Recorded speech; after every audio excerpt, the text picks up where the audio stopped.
Okay, everybody, we'll get things started. So this is our vehicles room, and we're going to have senior design teams presenting on the Baja Senior Design Project and also the fluid power vehicle. So go ahead and get started. Each team has about 20 minutes, 22 minutes, and then some time for questions as well. So go ahead. All right, so my name is Daniel. I'm the project leader for the senior design project. That mostly just means I do like communication and stuff. So before we start with the sub-team presentations, I want to give just a quick introduction to Baja SAE, just for people who might not be familiar. It's a collegiate engineering competition where SAE is the Society of Automotive Engineers. They host it, and it's a design, build, competing event or like organization. And the main event is a 4-hour endurance race. So that's mostly what the car is designed for, our endurance race. But there are other events as well, such as like sled pulls, agility, and like really off-road hazardous terrain events. There are teams competing from all over the country, as well as other countries such as Canada, Mexico, and Brazil. So the focus of this, everyone thinks of competing as just the racing aspect, but they really want to promote this event to be a full encompassing engineering competition. So the car is completely designed by students, usually made in a SolidWorks assembly, and then it's fabricated here on campus in the weld lab. The chassis is welded and all the components are fabricated and put on. And then it's taken to multiple competitions throughout the year. Yeah.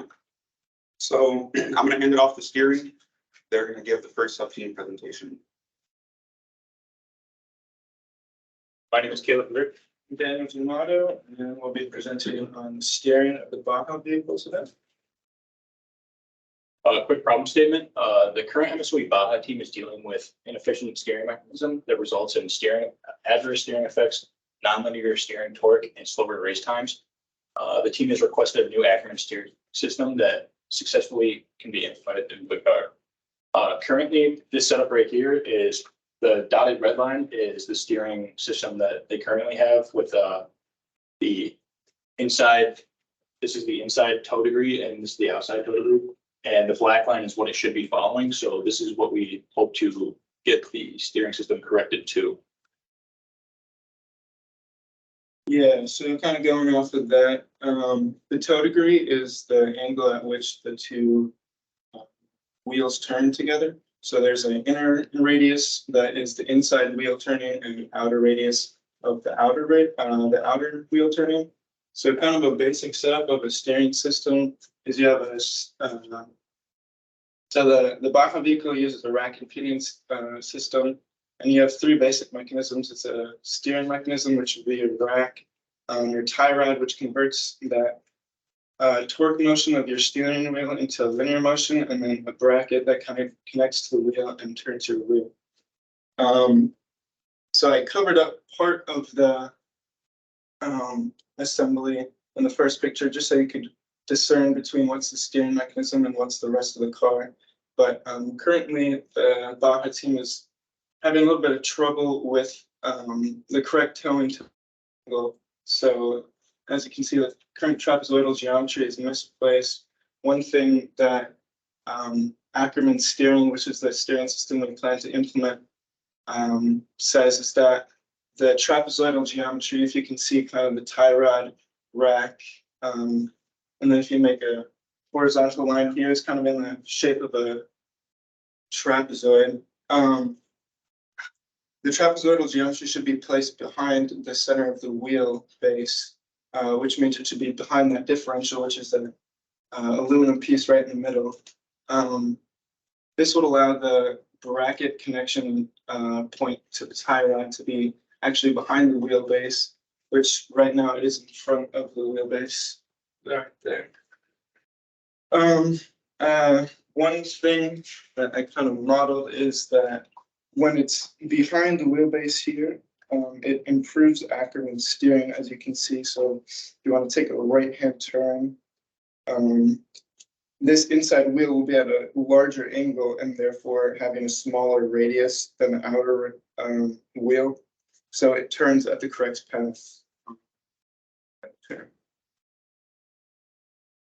Ackerman is important because it prevents slippage from the wheel if you were to have parallel wheels turning, then the outer wheel would slip as the inner wheel pushes it outwards.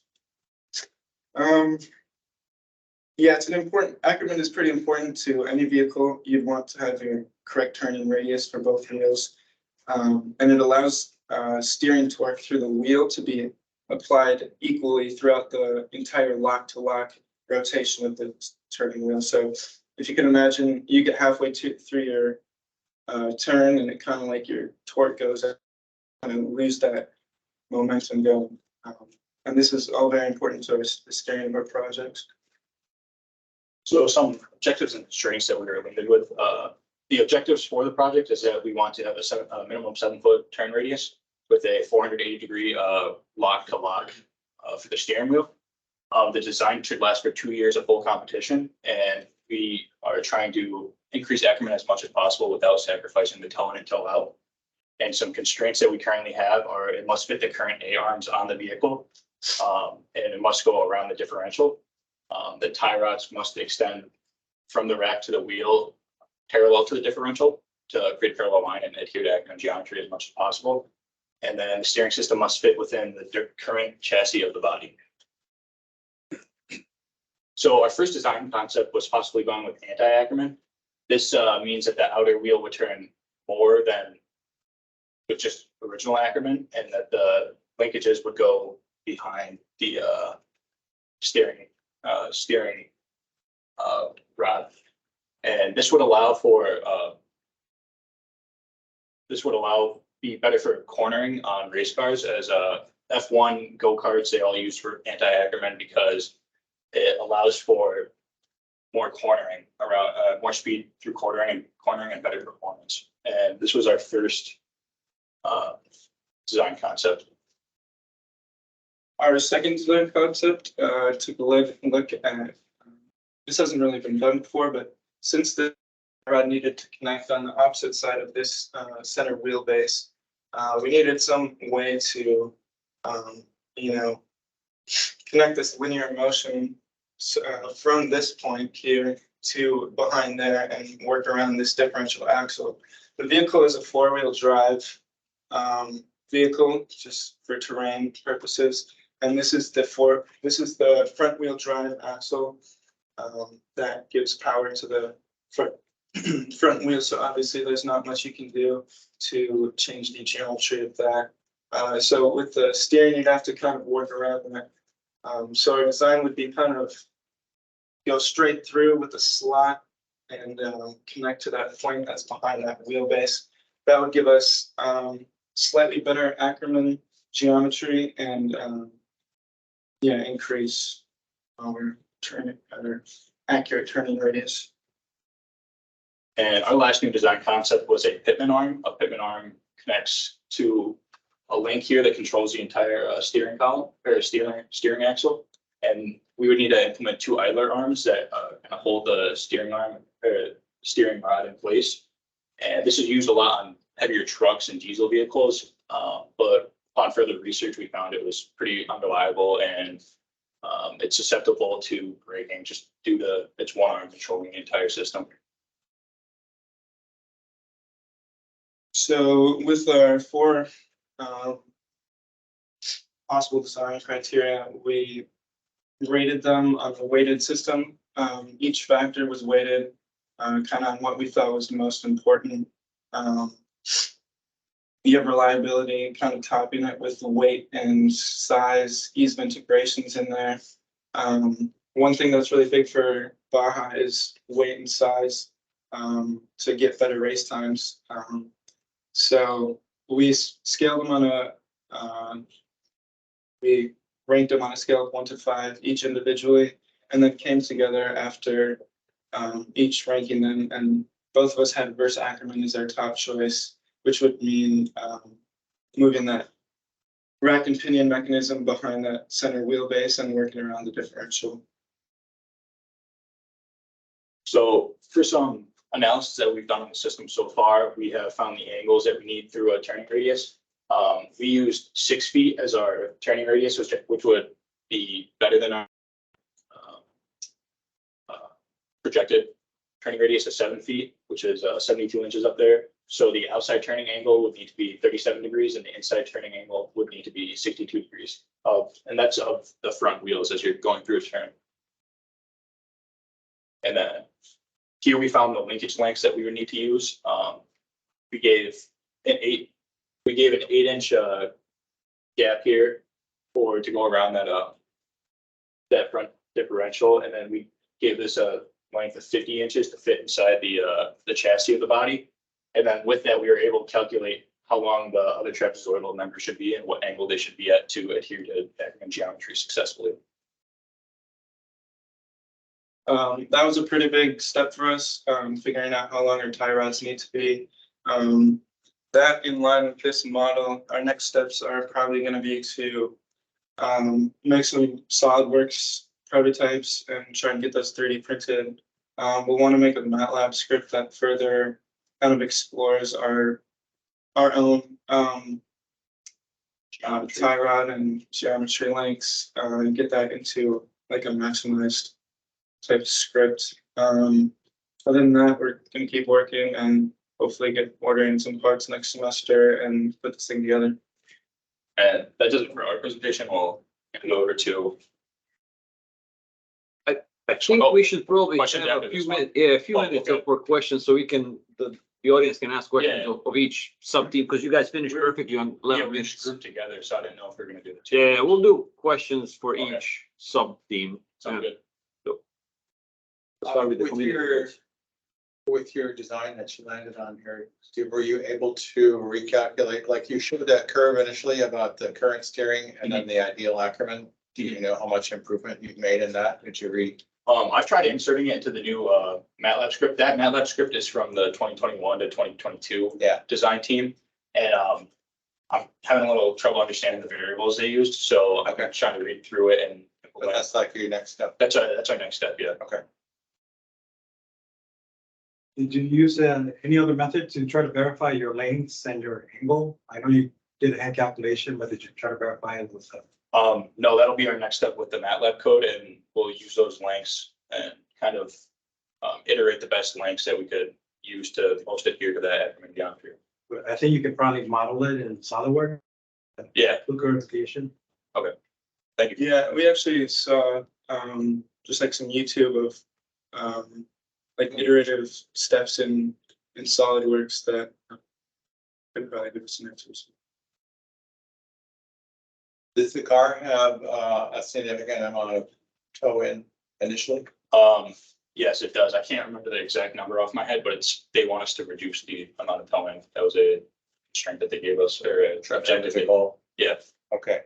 So does that mean then that you can reach that ideal Ackerman condition, but only at some particular turning radius? And what like turning? yeah. What's your target for that? That's kind of why we went with the reverse Ackerman. As you turn in reverse Ackerman, it negates the amount of toe in and toe out of a car.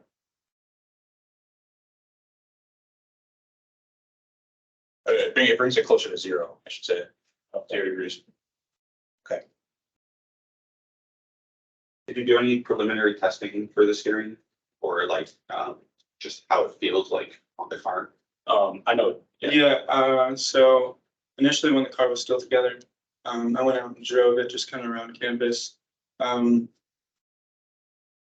had a lot of slip to it, like you would turn fully, and obviously it doesn't feel like a car where like it takes you where you want to go. So you're kind of on a path where it's a lot, the radius is a lot larger than what you would expect it to be when you're turning.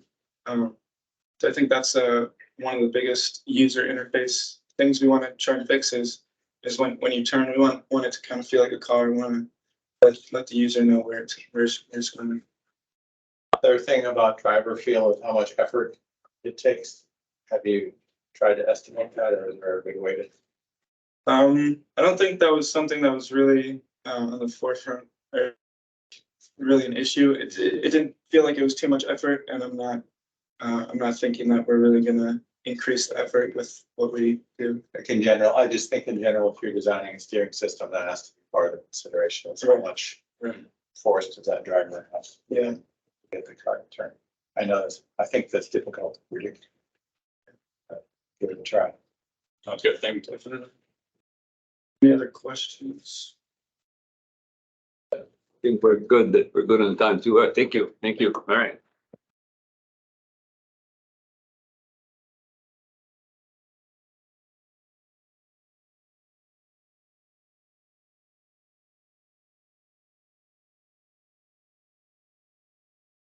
Okay, so next is the suspension, which consists of Nick and myself. We're mainly focusing on the front suspension of the current Baja car, Big Red.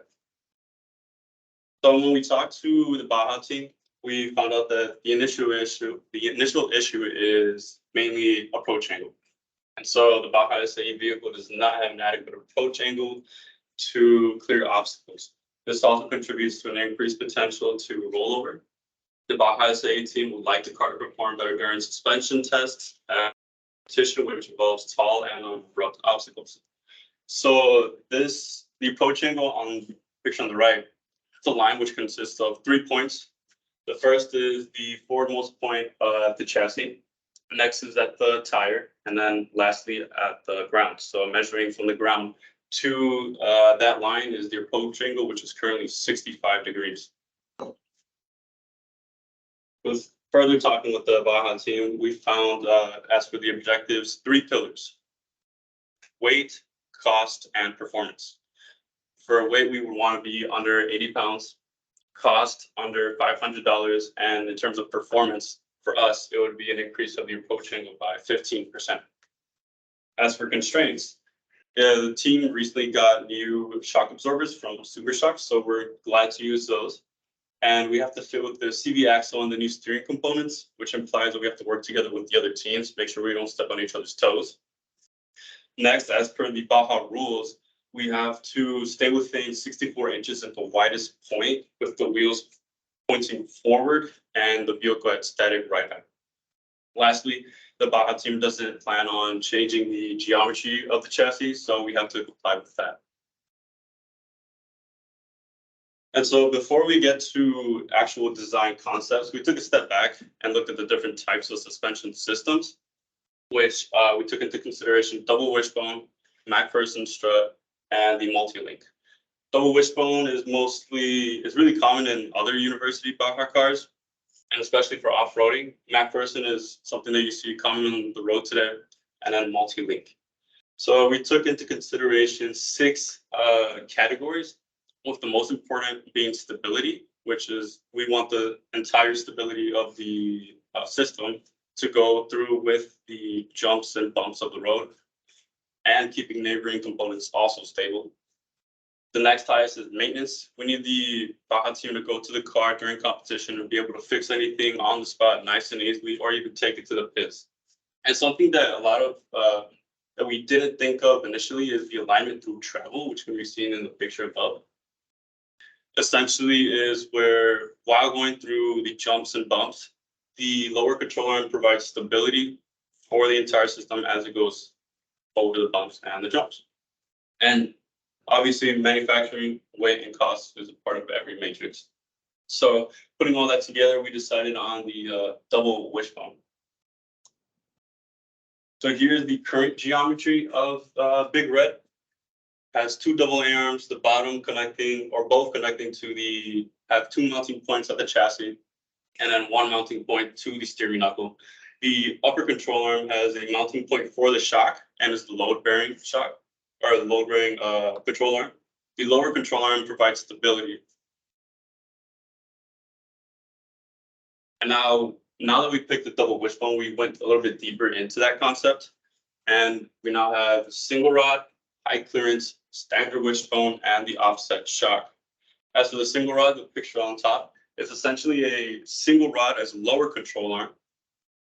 Next is the high clearance, which is the picture on the bottom. It's a curved lower control arm only, which provides some travel underneath the car. Next is the standard wishbone, which is pretty common in other cars, and other Baja cars, where the shock travels through the top control arm and mounts at the bottom, or the bottom control arm. And then lastly, the offset shock, where the top control arm is thinner, while the lower control arm is has more geometrical aggressiveness, and the shock absorber travels right next to the upper control arm and mounts to the bottom. Once again, we have 6 categories, and again, stability is the highest. Next, here we have steering compatibility. So like I said earlier, we need to work with the other teams, have to make sure that everything works nice and easily. And then again, taking all that into consideration, we went ahead with the single rod. So the main idea behind this design is to move these mounting points of the control forward on the chassis. But we run into an issue where this lower mounting point has roughly 1.5 inches to be moved forward, which we don't think would be enough. So our idea was to create a single rod, as you see on the right, which would be mounted at one point to the chassis and one point on the steering knuckle. So I'm speaking with the Baja team, doing some research on videos. We came up with 2 worst load case scenarios. The first being a 6-foot vertical drop onto one wheel. We can find this load using projectile motion to find the velocity before impact, which was 5.97 meters per second. We can find the deceleration of the car using the final velocity, initial velocity, and the time. So this time was found through research to be 0.27 seconds, and it was the average duration of the impact for a car traveling at near our speed. Using gravitational acceleration, we can find the G-forces during the impact to be 2.25. And using the gravitational force on the car and the G-forces, we find that load to be 1,970 pounds through that one suspension system. The next worst load case was a head-on collision at 24 miles per hour, which was the vehicle's top speed. So that velocity is 10.7 meters per second. Using the same equation on the previous slide, we can find the deceleration to be 39.6 meters per second. The G-forces involved are 4. And this load comes out to be 3,502 pounds. Now this load is fairly high. We might actually see some plastic deformation through the FEA model. Our goal is to limit this so that potentially during competition, the car can still be driven or potentially go back to the pits to be worked on. So this is the application of those 2 load cases. So in the vertical drop, the only control arm participating is the upper control arm due to the reaction force from the shock. Both control arms are pinned in the Z direction, allowing only movement in this XY plane. So we have that force applied at the end. We have the reaction force from the shock, the moment, and the 2 reaction forces at the pin. For the head-on collision, we have a similar case where we have that force applied at the control arm. We have 4 reaction forces, 2 at each mounting location, and a reaction moment. And the lower control arm is a simpler case with 1 force applied at the end of the rod and a reaction force. So the next steps would be to use those load calculations and free body diagrams to make an FEA model. Once we are happy with that, we don't need to change anything. We're happy with what we see. We can begin to get parts and prototyping. So this will be welding the parts together. And then we will be applying strain gauges to the prototype parts on the vehicle and taking it to a test track and seeing what stress the components actually see during use and improve our FEA model if needed.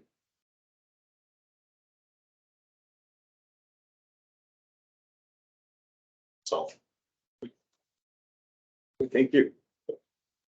So the strain gauges on there, have you modeled the parts and do you know what kind of strains you might expect? We haven't, so that'll be part of the FEA process is seeing where the most deformation occurs, and we will probably put the strain gauge in those locations. Sometimes if you're doing, it's a little bit of a trick because you're trying to design them to be nice and strong, which means the strains are going to be really small and it's hard to measure. Okay.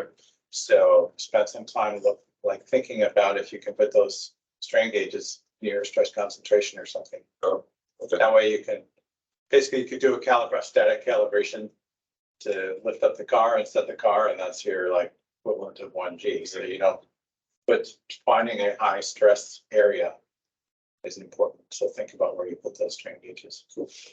I have a question about your analysis on the 6-foot drop. So you had you just used deceleration. Yeah. So when you have a delta T there and 0.27, is the change in velocity, time, so that's your average acceleration. Yes, that would be over that time period, over the duration of the impact. So since you're dropping it on a suspension, is the force constant? Not completely. Expect it to be the max force that it's used. Well, that would be the average during the impact.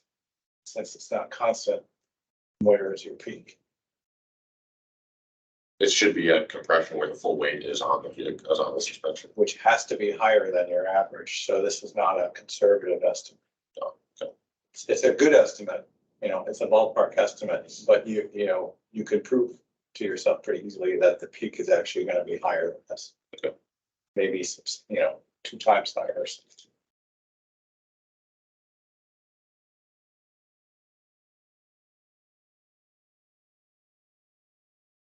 Any other questions? No? All right, thank you.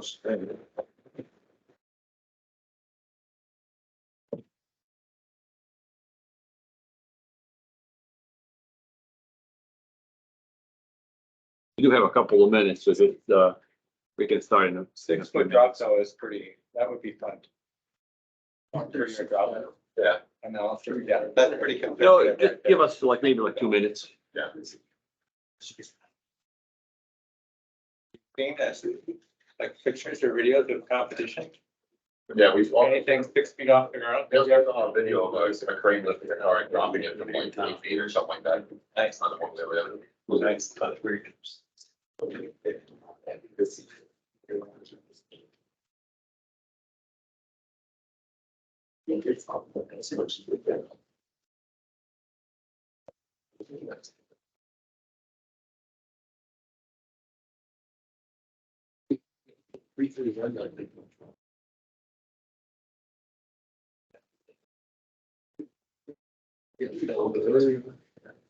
Let it start now.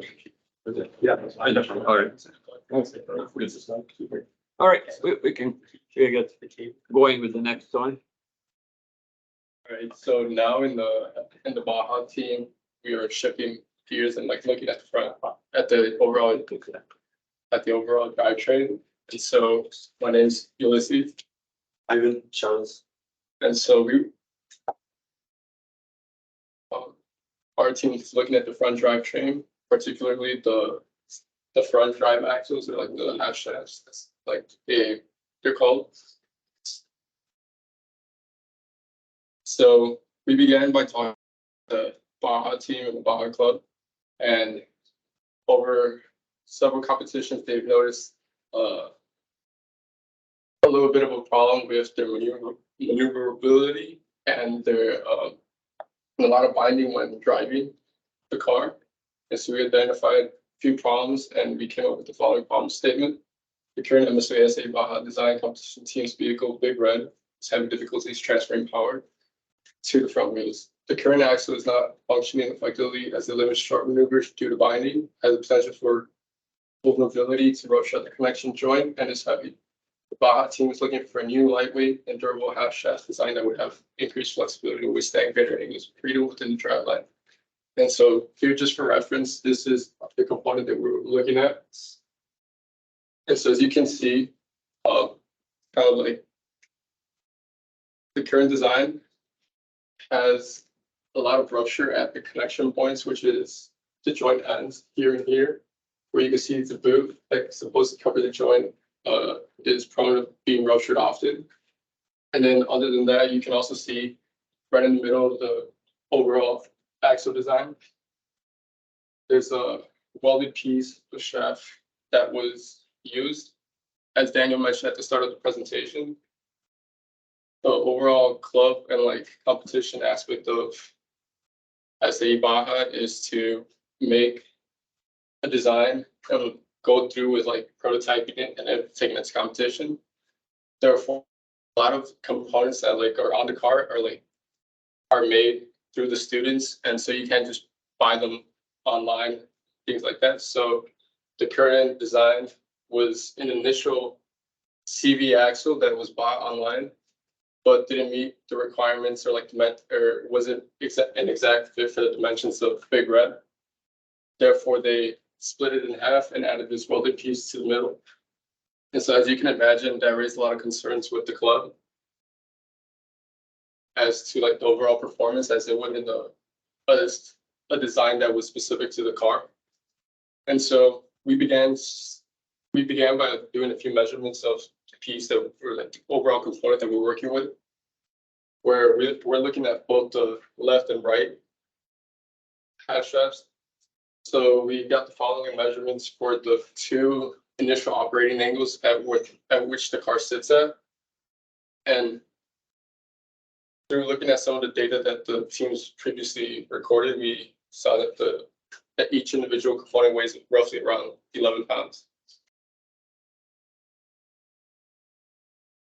So just going on with our objectives and constraints, like you said, the axle, the component weighs 11 pounds, and it's pretty hard to shave some off of that, but we do have a goal of taking off 10%, which is about 1.1 pounds. The final design should improve the current operating angle by 5 degrees to also increase the efficiency of the car. The axle should transfer at least 60 or to 70 pound-foot torque. This doesn't mean that it's going to transfer that much for like that it needs for the car. It's just a goal for us to meet. And we do plan on building a prototype, maybe a 3D print, or we did recently find a company that's able to produce one. We haven't talked to them much, but they did stay in contact with us. Yeah, it was through a recent SAE night, the Baja team got back to us and actually told us that they met a supplier that actually designs track shafts out of composite materials. So we're looking to look more into that. Yeah, it's a local company also, so that's great. Some of our constraints, so we saw that the shaft it's a step shaft, so it's got welded parts in the middle. So we do want to do a uniform shaft. This second one is pertaining to the SAE rules.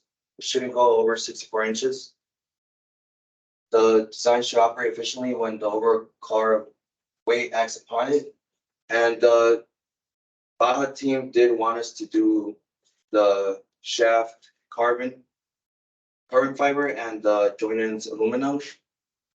And then this is another SAE rule. The connection joints must be covered with a rubber boot. So just explain a little bit more on what axles we took a look at. The current one is a CV axle, and the other one that we looked at is a U axle. The difference is the joint ends. So this one you can see it's not, they're both not the same joint ends. So I think this one's a tripod. I don't know what that one is, but the ones in the car are Resepa and tripod. I think the one on the wheel side is a Resepa, right? Tripod is on the, yeah. And then if you go to the next slide, this is a U axle. So mainly the main difference is like the joint end, and important factor is a CV axle will keep the speed constant when increasing the angle. Yeah, and so that was kind of our first little dive into our research, getting familiar with what we were working with. And so we basically started comparing the CV axle and the U axle. And then we also began looking at the joint end types. So there was 4 main ones that we started looking at. The universal joints was mainly because of the U axle. And so when looking at these joint end types and gathering information on them, we kept in mind the Baja Club's needs and what they wanted for a design. So we found that the universal joint allowed for like a operator, offered a range of angles that like they were able to operate up to like 30 degrees. And whereas other joints like the Resepa joint and like the tripod joint were like a little bit higher, which were like around 30 degrees, and for the tripod joint, 40 degrees for Resepa joints. And the ball joints can't remember off the top of my head the exact one right now. But it also offered a great range of maneuverability and operating angles. And so when looking into them as well, we saw that the universal joint was in particular one that didn't allow too much maintenance, while the CV axis on the three to the right require a little bit more maintenance. And so that was something to keep in mind as we started going into our decision matrices. So we began by looking at whether we wanted to go through with the U axle or CV axle, its particular uniform axles, what instead of the step strap that we currently have on the car. And so the five criteria or like the four criteria that we looked at were durability, cost, weight, and flexibility. And when assigning weights to these individual criteria, we focused on what the Baja team wanted, as well as the time frame and what we were able to do about it. And so, although we do in our objectives and constraints, we did mention that we want to decrease the weight. We didn't choose that as being one of like the highest criteria due to the fact that the Baja team would prefer a design that still worked, and weight wasn't, although it is an issue, it wasn't their main concern. What their main concern was the low range of motion and maneuverability that the car currently had. Therefore, we looked at flexibility and durability, obviously, because as other teams that previously mentioned, the car is in a design or in a competition that's 4 hours long. It's like, and goes through, it gets put up to the test. And so through our decision matrix and through our research, we each individually graded each option, and then we came together and agreed upon the following design, which was the uniform CV axle. This was due to the overall operating angle that it offered, as well as like its durability and strength. And going back to what Ivan was saying about CV axles, they like are able to hold a constant velocity and provide a smooth ride despite operating at different angles. From there, after having selected a CV axle as our design focus, through our research, we were quick to find out that the CV joints at the ends of these CV axles weren't all the same. So there's several different ones, and that's why we were researching the ball type CV joint, a tripod, and Rosetta. And so we decided on 3 options that we would create as joint end combinations. And through this decision matrix, we graded them on the same criteria with the same weights. And we decided on the Rosetta tripod combination. This was due to a lot of research and focusing on ATVs and like UTVs and off-roading vehicles, going mainly with this type of combination. And we saw that although maintenance would be an issue and like would cost little through this, it would actually, we saw that through CV axles, well, if they're maintained and kept together with like proper rubber boots, there shouldn't be a problem with like maintaining them and so on. Yep. Just letting you guys know, the ball is another name for it is tripod plunge. So that's why it's 2 different tripods. It's just different. So this was one of the locates we calculated. We did the diameter of the axle shaft needed and angle of twist. So we did find that it was the minimum diameter needed was 5 millimeters, which was pretty like interesting when we like were doing the calculation. We kind of almost didn't believe that, but we followed a verified document when doing that calculation. And just letting you guys know, also it's for using the mechanical properties of carbon fiber. So from that, we were able to find the angle of twist, which was 62 radians, which is extremely high. But then for future work, we are choosing the diameter This was just the minimum diameter that we were able to use.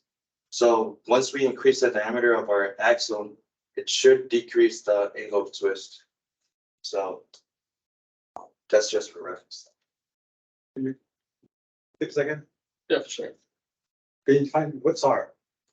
R is the radius, so we just solve for it in terms of diameter. What's the load case? Yes. What's that location for? What torque is You're your 60. Yeah, we're looking at the same torque as the other two.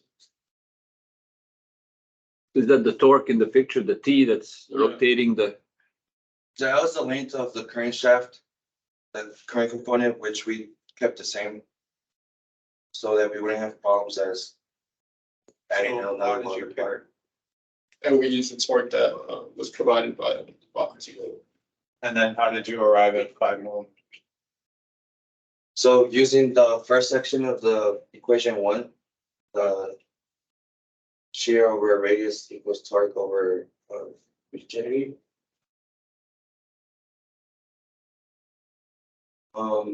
We solved for radius there, and then we just converted it to diameter. And then from there, we used the other side. Is that theta in the right units? What is 62 radian?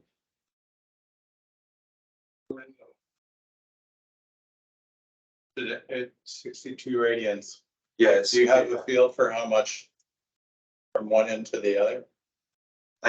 when I converted it to radians, it was like, I think it was like Degrees. around 300 something. Like how many rotations of the shaft? Yeah. This is a static load case, right? Just applying torque. It's 2 radians, that would be. It's incredibly high. Doesn't that mean like one end of the shaft is winding up 10 times relative to the other? It's like. That's what that would mean. That doesn't make sense. Maybe 20. But yeah, twice, but yeah, 2, yeah. So 2 pi would be one full Full circle, revolution. yeah. 10 full So circles. about 6.2 radians is one complete revolution. It's something. And this is 10 times that, so. That might be 5 in millimeters. degrees. I think the pattern is like the low number of the diameter is, and it affects the radius, the angle. I'm sorry, I missed what? So like a low diameter affects having such high angle. Right. So how did you pick? Is it based on strength or? It was based on tensile strengths. Tensile strength and the torque that the shaft undergoes. And so we're still looking at, Nice to show that calculation. Yeah. what type of material for you? What type of material? Carbon Carbon fiber.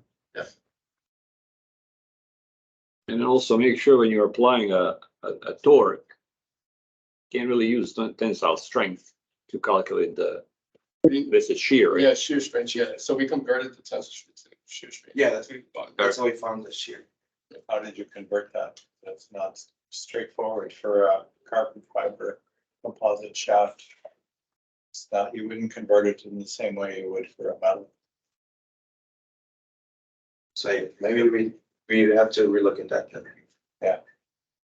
If that's for a carbon fiber shaft that has all of the carbon fibers lined up in one direction, it's like really super high tensile strength, but its shear and torsion is going to be terrible. So you can't just convert it the same way you would if it were a steel one.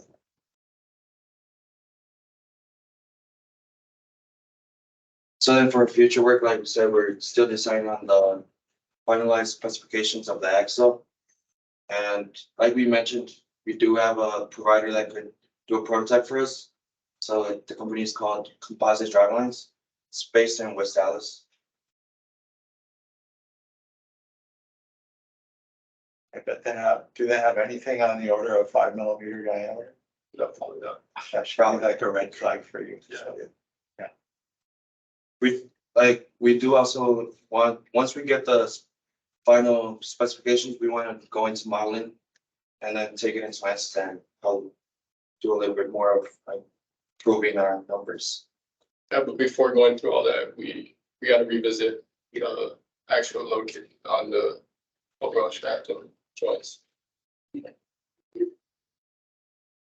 Oh, not to mention, they also told us that some guy could measure, Or you could test or. yeah, you could test it on the product. Design, yeah. All right. Thank you. Oh, yeah. We'll just go with the next group then. Yeah, we got, I asked. We got the questions, yeah. Got the questions out of the way and we'll-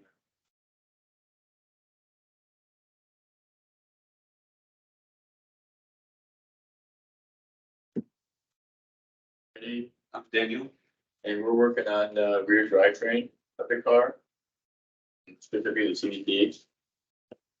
So, from when we originally started talking with them, they expressed that it's underperforming, in terms of top speed and acceleration, and we kind of proved that more when we tested it. So basically within our problem statement, we want to improve those two aspects of the car. But we want to also make sure we maintain, the low end torque it already has, because it has performed well in the sled pull. And just kind of a little scope of where we're working within the overall drivetrain. We're just working on the transmission part, which just takes the power from the engine through the gear, through the transmission to the gearbox. That's where we're working. And this is the current setup on the car. And just to give a little description on how a CVT works. There's these two pulleys that are connected by a belt, and each pulley consists of two angled sheaves, and the distance between them can change independently of the other one.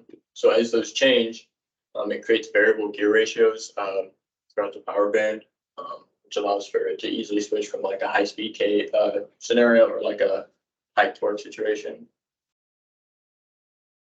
Our objectives kind of just take our goals from the problem statement and put some numbers behind it so that we can more easily quantify it, the result of our project after we're done. So we're going to increase the top speed and acceleration by 10%, keep our engine RPM at the optimal value, give or take 100, and then maintain at least 90% of that low end torque that it has. For our constraints, since we aren't really creating a whole new design, we're kind of just altering what's already there. The main thing is keeping it that it can fit in a tight space that it's in, and it has to be coverable. So like the engine can't move, the gearbox can't move, so we don't really have that much space to increase the size of things that much at all. And then there's quite a few rules, since it's within the powertrain, there's quite a few rules in the Baja rulebook, and we have to make sure that any changes we make comply with all of those. These are some main sources of information that we used. This clutch tuning handbook was a big one because it goes in depth on a CVT, how they work, each pulley, each component within each pulley, and just kind of describes how they all work, how they all work together, and what changing each component can do to the performance of the car. We looked at some old drivetrain senior designs a little bit, just to kind of see what they did and kind of work off of what they did and not just do the same thing over again. And we also looked at some research from some other Baja competing teams, specifically West Virginia, which worked on tuning a mechanical one. And then this Cal Poly one, they did an eCVT design, which is where the distance between the sheaves is electronically controlled with some sort of actuation. And that's what we originally wanted to do. So we came up with these three preliminary eCVT designs. The two on the left have actuation that directly controls the distance between the two sheaves. And then the other one on the right would electronically control the pretension in the primary pulley. And changing that basically would just adjust when the flyweights within the primary pulley would engage, and Daniel will explain more of that in a little bit. But after we did those designs and we talked with the Baja team a little bit more, we kind of thought that the ability to quickly and easily just adjust the tune, like in the race or in between races, isn't really a main priority for them. And having a system that would perform well and perform reliably, that they can put a more general tune on for the whole event, for the whole weekend, would be much better for them.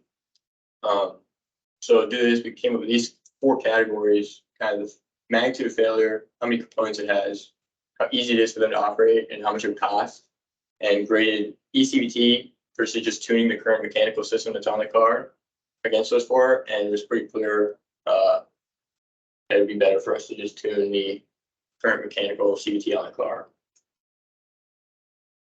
Now, another kind of sort of a side thing that the team made note of was that they've been having difficulty finding a belt that can fit on the CVT well.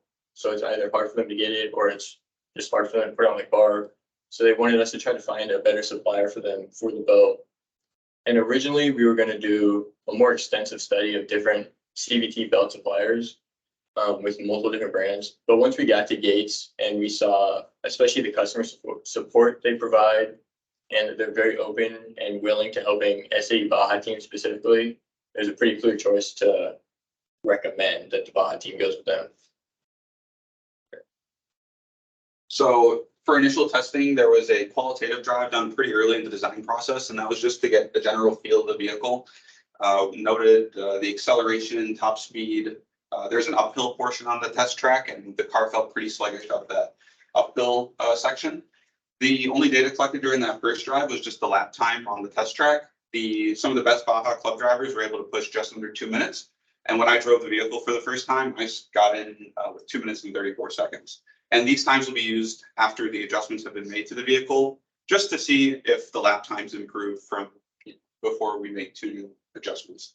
Then Emilio, he went out on the test track again, and instead he used the GPS app to measure the top speed and acceleration of the vehicle.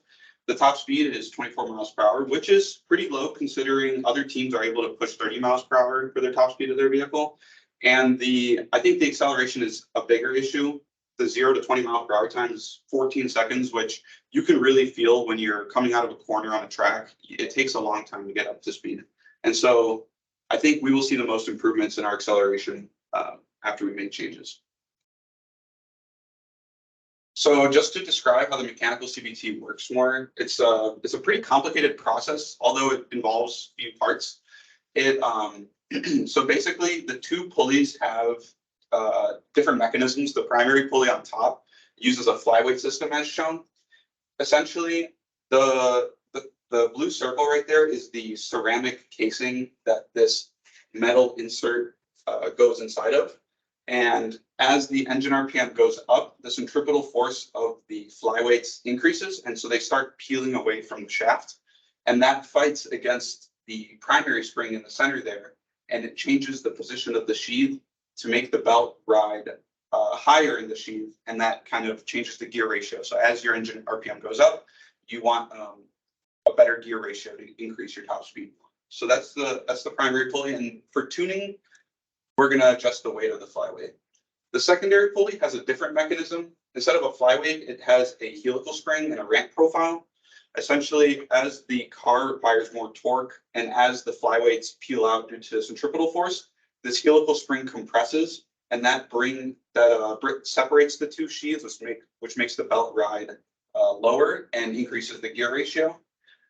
In order to tune this component, we will be changing out the spring to different spring rates.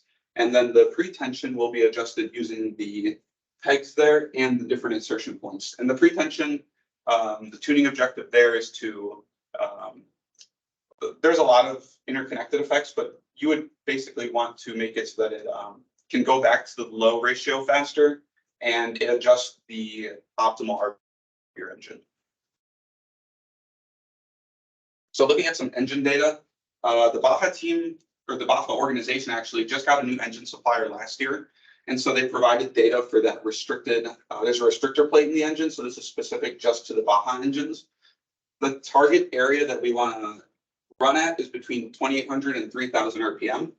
This will probably give us the best balance of torque and horsepower. However, during high torque applications such as slip pulls and uphills, we might want to target the lower RPM range just to maximize that torque. So then looking at this chart over here, this is a adaptation from the clutch tuning handbook. The low ratio is represented here by this straight line, and then the high ratio is represented by this straight line. And so the way a CVT works is at the beginning of when you're speeding up in the low speeds from 0 to 10 miles per hour, you really want high torque. And so that's why you're in the low ratio. You're getting the most advantageous gear ratio during those low speeds.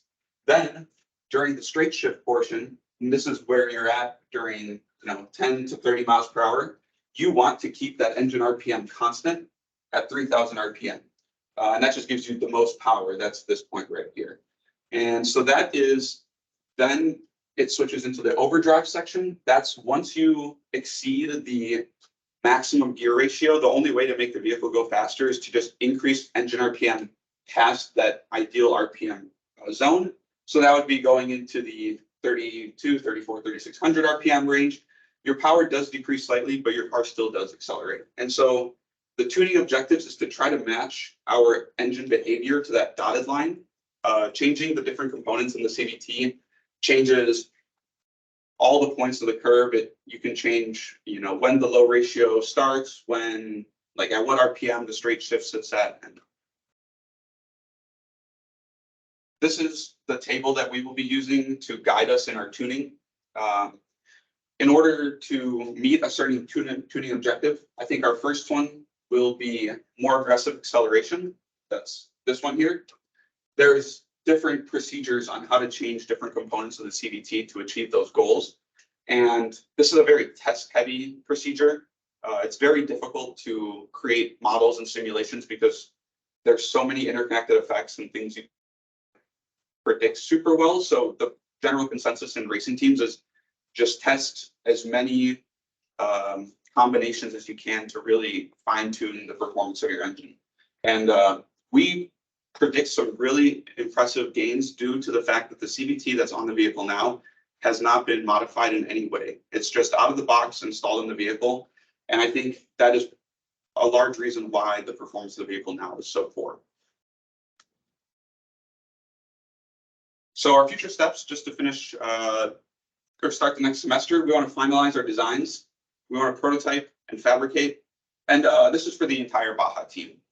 Every sub-team needs to finalize their designs. Most teams are going to start prototyping and fabricating their parts, and then testing the improved vehicle and fine-tuning it at the end. Thank you for listening to our senior design presentation. Thank you all for showing up. And All right, thank you. We got a couple of minutes for a few questions. I'm sure Dr. Schaefer has maybe a few. I was just writing a note. Do you have a torque curve for the engine and then you flip to the slide, the torque curve for the engine? Should go back to that one. I was like looking at those. Do you have, so the red line is the torque? yeah, that's this left side. That's the torque. And then the right side here is the power. So yeah, there's Do you have anything lower than, I assume, the torque curve? The scale is really narrow, You right? don't have anything below 2,400? no, this is, When you set, okay. If you're running a low torque event like a sled pull, could you still maybe want to run it at 3,600 RPM? yeah, that is, I mean, that is potentially an option just because you are getting the higher power than you are at like 2,400. And then what would you do? But, And then how would you resolve 3,600 RPM to a vehicle that's maybe going 2 miles an hour? right, yeah. So I think That's my question. How would you do that? yeah, I think part of the reason that it looks so drastic is because these axes aren't like starting at 0 and linear. I think I'm not asking now about the curve, but like if you have a vehicle and you're like, want to tow something, right. want to get as much torque as you Yeah. can at the wheels, but that doesn't necessarily mean as much like to operate at the torque peak Right. of the engine. So So you do that by changing your gear ratio. Having correct. super low Yeah, gear. so we would want to stay in that low gear ratio during the torque pulls. Right. And what we would need to do is we would need to tune the CVT so that during those high torque applications, those flyweights don't switch the gear ratio to a high gear ratio. So can you possibly change to a different ratio and have, Like change, oh, so I see. I think the sheaths, that are on the vehicle now, Mhm. they have a lower bound and a higher bound for the gear ratios. Most teams run between, I think it's a 0.75 gear ratio at the low end and 3 at the high end. Yeah. So in the best case scenario, we would. Can you adjust yours We on the could, high end? on the, yes, we could adjust it, but that would require kind of fabrication of like an entirely new pulley and sheath system. Just the way the belt rides inside that pulley. Yeah. The geometry doesn't allow us to go like higher than whatever's on the vehicle.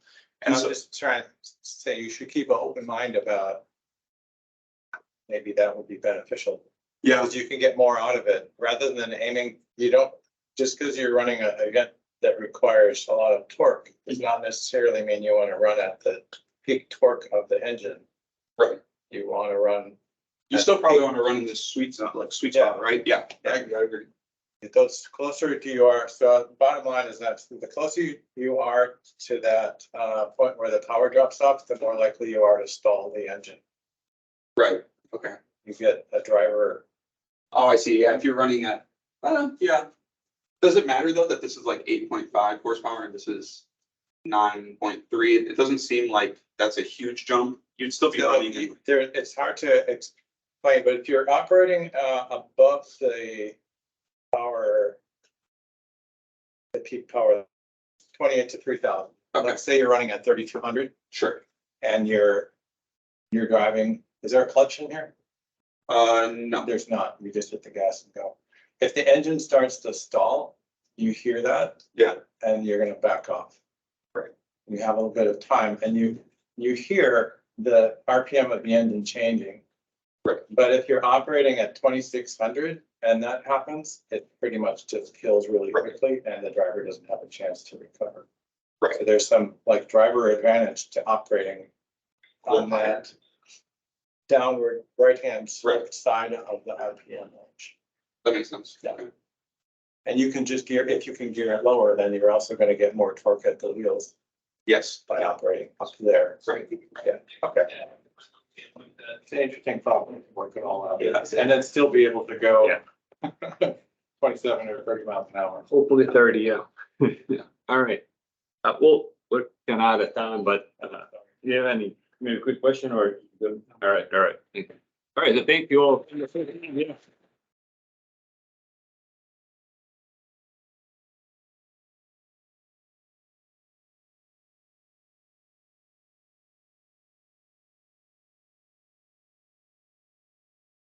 Yeah. Yeah, you mentioned that. Yeah, that's good. That's good. Good. Yeah. As long as most of the team stays, you're good then. That's why, one of these things. We're going to debate. Oh, okay. They gotta go. Good luck over there then. Is that an official competition or? Yeah, we've. All right, all right. Thank you. Yeah. Yes. You are here. So this one. Yeah, so we combined the suspension and steering with the first piece and then the front and rear. I don't like it without that. You got it right, yeah. You take it off, right?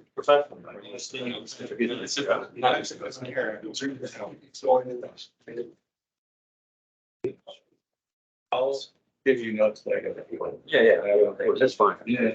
They said, what's your team? Was that, which is your team? Yeah, both of them. But in this report, he's like, yeah, so Patrick is supposed to be here, but I guess he's not, if they can, if Matt can stay. He said, oh, yeah, all right, if he shows up, that's fine. All right, well, slightly behind on the time, but that's okay. It's a break after this, but we do need one more committee member, so Dr. Schaefer is gonna stay, so it's gonna be a little change in the schedule, but we're good. Team is ready and Rodriguez ready also, right? Okay, advisor, so go ahead, team. All right, so we're the NFPA Fluid Power Vehicle Competition. I'm Stephen Agman. I'm Michael Tulsky. I'm Bryce Krieger. Brandon Stevens. Skylar Shaw. Kyle Cole. All right, so what is the Fluid Power Vehicle Challenge? It is an annual collegiate competition for students held all around the country with most of the universities that have a primary focus in engineering. It is an event held by fluid power companies, which also each of their companies have a specific mentor for each of the schools. The teams are in charge of designing vehicles which use human power based off like normal bikes and stuff. And then they also have a hydraulic mechanism systems, which includes components such as accumulators, pumps, valves, hydraulics, and everything else. It's also the Fluid Power Vehicle Challenge is also a really big opportunity for us because we get to learn a lot about fluid power, specifically with pneumatics and hydraulics. It's a very big step for us. Okay, so let's look at, so we know the purpose, let's look at some events and awards that we can compete for. So we already had our midway presentation with the NFPA, and then we'll have a final presentation with our final prototype. So some races at the final event in Iowa. So the first one will be a sprint race. So fast as we can, energy, 400 to 600 feet, mostly flat track. Our second one is efficiency. It's a little more complicated. It's a combination of weight, pre-charge pressure, accumulator size, and a couple other things. Just putting together an overall efficient vehicle. Then we have our endurance one. So this is a long format race, about 15 minutes. Whoever can travel the furthest, whoever has the least reliability issues will win this race. And then our regeneration one. This is a downhill start. We want to regenerate our power through regenerative braking, and then reuse that energy as we go on. So some awards we want to compete for.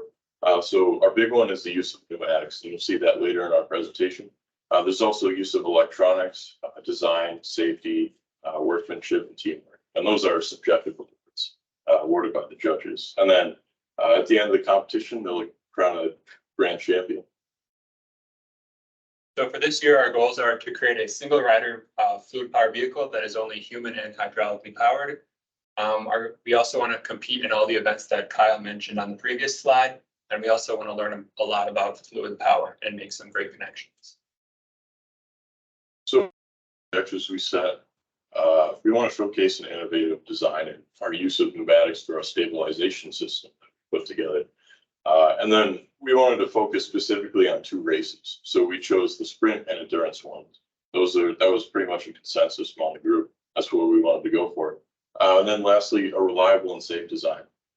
So at the time of the event, we can be approved or denied by the judges or technical liaisons. So we want to, create a bike without leaks, without any safety issues, so that we are certified to compete. So since we are all new to fluid power, first step was to take a look at last year's vehicle. And we took a look at the type of frame they used. They used a tricycle frame. And then we also took a look at what components they used and what kind of spacing that we would need on a vehicle of our own. We asked them the biggest takeaways, and some big issues they had last year were organization for their components. You can see a lot of tubing and it looks a little unorganized. And then they had a lot of issues with their chain. So we want to minimize use of chains as much as we can. And also on the left here, you can see the hydraulic circuit that they utilized last year. Over details later in the presentation of kind of how this all works. But some of the big issues they had was with their kind of like pump displacement. Like they had really low torque at low speed or trying to get uphill. So their bike really struggled when they were trying to go uphill. And so that was something we really wanted to focus on. These are some of the constraints in our design requirements. This was set by NFPA. The system total system pressure can exceed 3,000 psi for safety issues. Maximum weight of the vehicle without the riders limited to 210 pounds. No active leaks. Vehicles must include a storage device that is an accumulator to store the pressurized fluid, and 2 pressure indicators required to test, one at the outlet of the accumulator and one at the supply side of the hydraulic motor. Sweet. And then based off of our project objectives, we developed a list of specifications. It's just a few of them. So one of the first ones is we wanted to limit our vehicle weight to 180 pounds. This is less than our constraint because like we said, we wanted to focus on making our vehicle be able to go fast. So this will obviously help us with that. Then also below that, you'll see we have a minimum top speed of 10 miles per hour. It's pretty obvious, go fast. Then also we wanted to make sure our vehicle was reliable. The previous vehicle design, they had a lot of reliability issues. So we made a specification that basically says we're able to travel a good amount of distance without having issues. And then lastly, another specification we had was we want for safety, we wanted to make sure our brakes were able to stop our vehicle completely if we had the accumulator like engaged or like providing power to the wheels. That's obviously in case we have like a failure with one of our valves or something or to leak or something. So just make sure we're safe. So to get started, the biggest question for our team was what kind of frame do we want to base our vehicle off of, what we want to build around. So we split up and came up with 3, 4, 5 ideas per person, and then we came together. We took those about 20 ideas, we took out the duplicates, and then we decided which ones that we really wanted to build upon as a team. So then following are a few of those designs. So the first design we had was a recumbent tricycle. The pros of this design are it has a low center of gravity and it is a proven design. It is similar to what we used last year. The cons are it has a longer chain, which we wanted to eliminate because of last year. And it is also a complicated design. This next one we were very excited about, using a roller as a frame. Some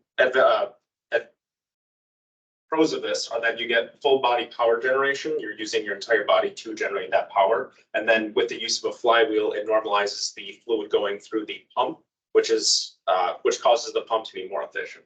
Some disadvantages were that it would be a fully fabricated frame. We would need to find a way to build this from scratch. And then there's also a weight issue.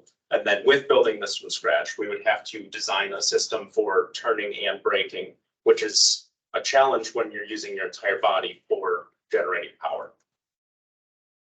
For this design, we into a scooter. It runs off a piston where the rider would use the body weight to input the pressure into the fluid to run the motor. One thing with this design is it has really limited space for components, so putting everything together has been a little challenge. So our next design was a bicycle with training wheels. We found a lot of pros with this one, especially the unique use of pneumatics and low resistance. And then some cons of it was that there was very little component space and it had a low speed stability. So after we had fleshed out and improved upon those ideas, we took a look at what crate we wanted to grade those ideas on. So as you can see here, here's our decision matrix. The things that were weighted the highest were weight itself and innovation with 15%, and then followed closely by stability, safety, and then performance, expected performance in these sprint and endurance races. So we split up and completed one of these decision matrices individually, and then we came together as a team and argued for why we gave certain things certain weights. And this is the final decision matrix that we created as a team. As you can see, the two-wheel bicycle has the highest score. It was not the decision matrix itself that decided on our final design, but we had a conversation after, and that is what we ended up going with. All right, so having selected our overall design, we wanted to see about the layout. What's going to be our platform? What's our frame for the bike? So there's a discussion we had with our industry mentors at IFP. So they recommended the Surly Big Dummy bicycle, which is a long tail cargo bike. As you can see, it has that back rack on there that we might, use to mount some of our components. So some key features of this design, this SolidWorks model. So we have our accumulator oriented vertically. It helps save some space and it prevents some losses and improves performance. Another thing we want to consider going forward is the placement of the pump. So as mentioned before, there was an issue with the chain of the previous design derailing. So we want to see about solutions we can make to keep that pump closer to the pedals and more direct drive. Yeah, and as well as what Kyle had mentioned on this is that we also have digital gauges to help us monitor how everything is working on the bike, as well as the reservoir perfectly placed right there in that center console area. We have stabilizers for each side of the bike, and it's also developed with the rack and pinion method. And then we have a pneumatic cylinder on that back wheel as well. All right, in order to size all the components that we're going to use, we first have to start off with our basic like mechanics 1 knowledge of summing the forces in X and Y. And so as you can see there, we kind of did that. We were able to calculate our different forces that we required to overcome a hill That's basically what we're gonna be operating on at the competition. And from that force, we're able to calculate the torque required for the bike. Then from that, we derive through a bunch of equations our CIR for the motor and for the pump. That's just the industry standard for, like, it's cubic inches per revolution, basically. Also important to note, one of the key design aspects of our bike that we really wanted to focus on in order to get our CIR of the pump was our gear ratio.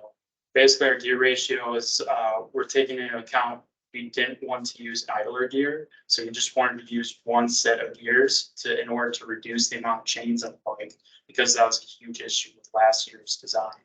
So what we were able to find was the largest tooth sprocket we get was 72 teeth. The smallest tooth sprocket we get was 9 tooth. So as you can see there, we get gear ratio of 8 to 1. So this kind of influenced what our CIR pump was.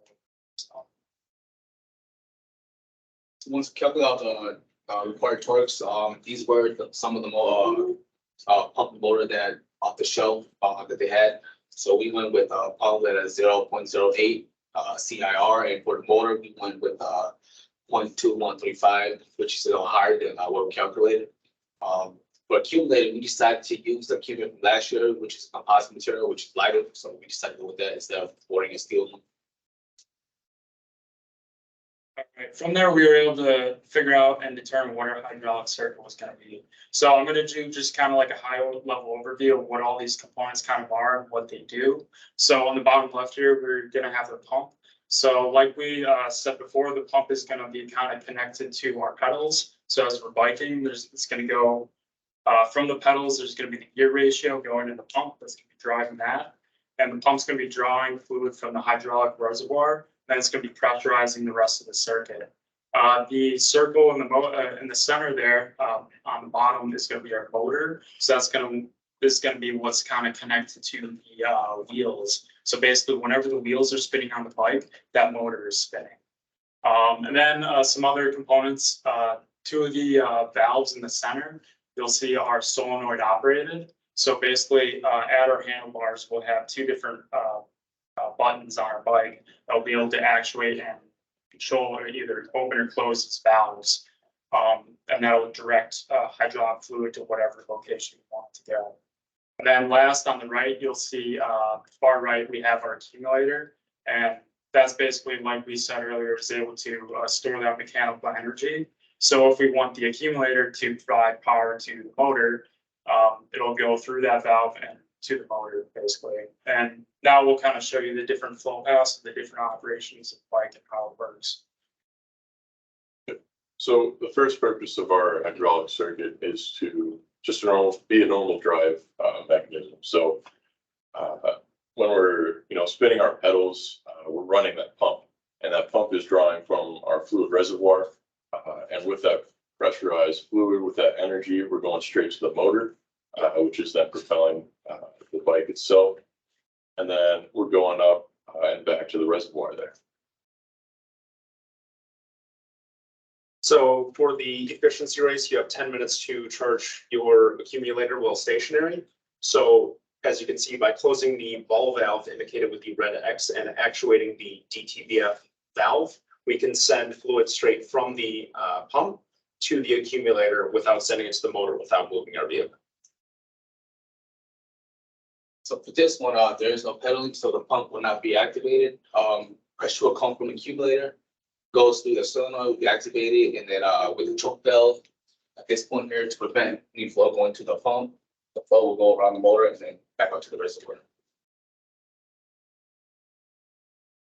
Oh, and so this is our next one. This is from the main reservoir, and we go over and through the Marzocchi motor and then back up through the DCF and then back into the main reservoir. This is when we are freewheeling or just basically moving the bike around, and it's in default mode. So for the regeneration race, we store energy while rolling downhill. We are not allowed to pedal, and then we discharge that energy to see how far we can get.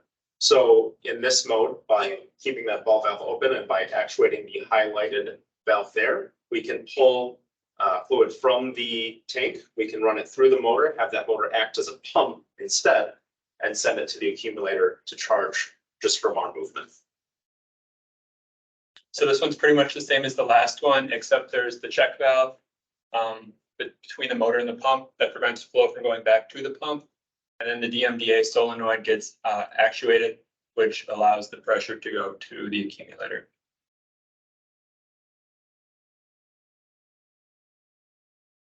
So for this one is the mode that we're using Sprint.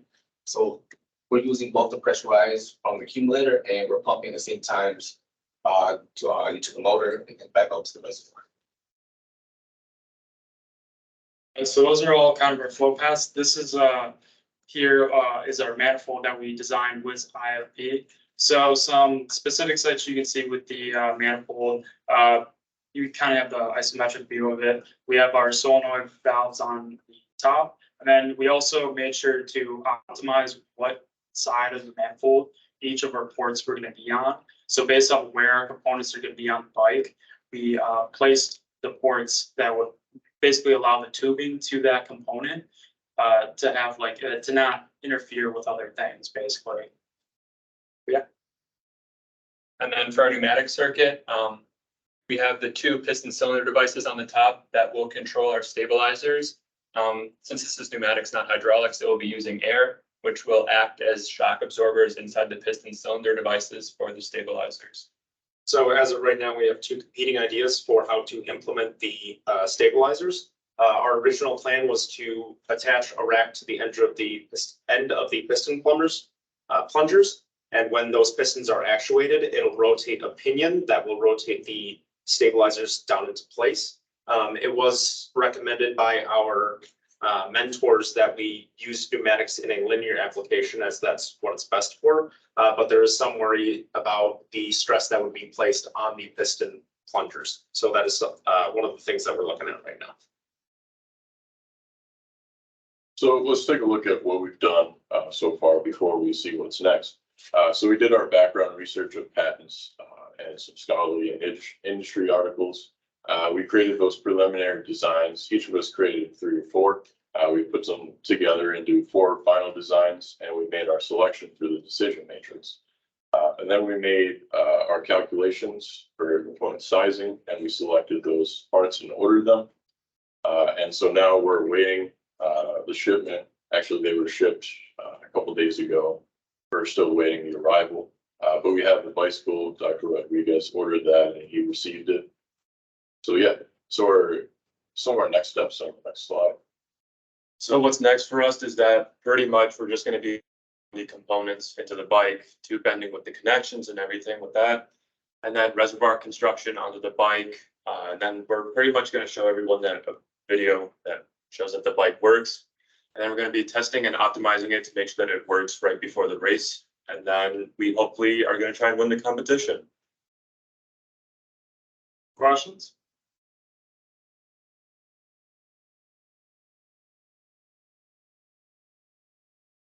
When is the competition? So April? April 3rd through 7th, I think. You're planning to do the building, testing, optimizing, and then competing? Correct. Okay. And the current state of the vehicle is that there's no components attached to anything, right? It's Correct. Yeah, so Training has arrived. okay. All right. So everything is going to be built from scratch from like January to April. Yes. That's with 16 members, that's possible, but it's a challenge. One question on in terms of calculating the forces that you needed on the friction coefficient, what did you use for that? We used 0.02. It's based off of bicycle tires on concrete. So rubber on concrete. Did you try to maybe test that? That's an opportunity to test things, and a part of design process is always just some simple testing, just to confirm those values. We didn't test it. Okay. Just looked it up. So Sometimes when you look up values, you really don't have a feel for it. And 0.02, that's pretty low, right? Yeah. All right. Yeah, on your pneumatic design, what kind of loads are you going to use to size the components there? So we have to develop the loads for both cases. The rack, it's okay, how much force do you need to rotate that, which shouldn't be too bad because once it's out, it can lock into position. And then if we're looking at the linear application, we were thinking of attaching the stabilizers to the top of the plunger and having it come down.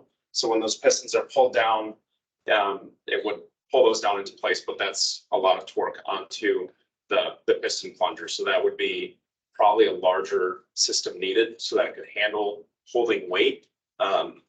So we don't have those two sets of calculations.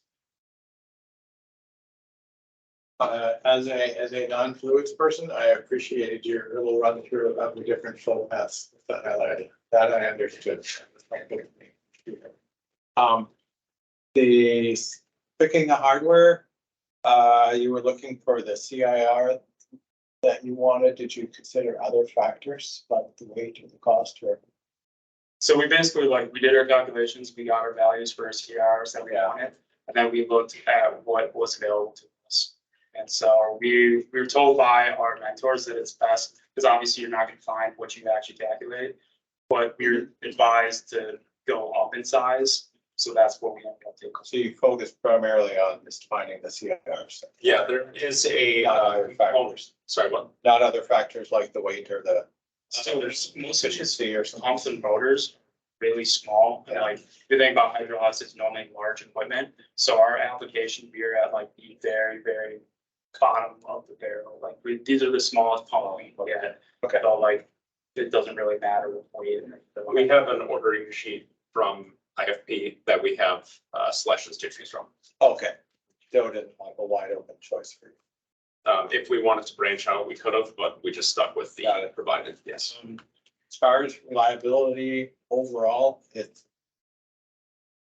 I'm guessing that a reliability issue might be more in the little details like the joints and connections and fittings and stuff. So have you done any background on that? So in our background research, we did have chain friction. A lot of our focus was on the chain, and by hopefully moving the pump down next to the pedals, we can eliminate that primary chain entirely. Not the chain, but like in the hydraulic system that you're gonna put together, you're gonna have tubing and stuff, and you're gonna have fittings. Correct. That's a little picky detail, but it's probably gonna be a source of. I mean, all things in the cellular, they're all SA6. Yes. So I don't feel like getting a fitting. I don't think the fitting will be the point of failure. Nothing will be. I mean, That's what I'm saying, it's like, yeah. You assume that they're gonna put it together. that was part of us designing this, was we made sure to go with these types of boards. And in the past, they didn't have issues with it. So that wasn't really a point or it's Everywhere else too much into it. Yeah. You can do things in your design, like minimize the number of connections. That was actually what we were trying to focus on, because we're trying to focus on speed. We tried to cut out everything. Yeah. And so there is a couple of connections that previous design had that we just decided to kind of do. Good. Yeah, like at the conceptual design stage, it's hard to predict reliability, but if there's fewer connections, fewer components, then it should generally be more reliable. Yeah. Good. Talk about your choices, in terms of the hard lines versus hose. How do you determine that? So we actually haven't made a specific choice between hoses and tubing yet. I know personally I would like to go with tubing. I know other people have said we'd like to go with tubing. Well, that's something that Dr. Schaefer is kind of talking about, reliability, right? Those are some choices that that need to be considered in order to determine whether vehicles are reliable. Which one's more reliable? Is it hoses or is it hard tubing? That's something we definitely have to look into. I would probably say tubing, because it's a firmer connection than hose, but that's something we still are gonna have to look into. So From a student perspective, we didn't go into fluid diagrams like this and stuff. How did you learn so much about? Was it mostly looking at the previous projects, or? So I have a large background in it. Other people just looking at previous. You guys want to talk about your? Talking through it with Steven, he had the background knowledge, so we said, hey, how does this work? So he I mean, also those individual fluid path diagrams really helps because then you can see, oh, if I want my diagram, or if I want my vehicle to do this, it follows this path. Oh, so this motor acts as a pump. Okay, this goes here. So it working through it was the biggest thing. What do you do for, like, is it work, I assume? Yeah, I was Navy 6 years prior to this and I worked on nuclear reactors, so. Yeah, a little bit of experience in so. Any other questions? I think we're good. All right, thank you again. Yeah, thank you. There's a short break now, so this session is really done. So thanks everybody for sticking around too.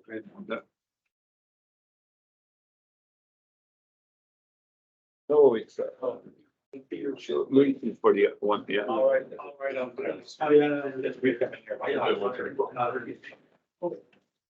Oh, yeah.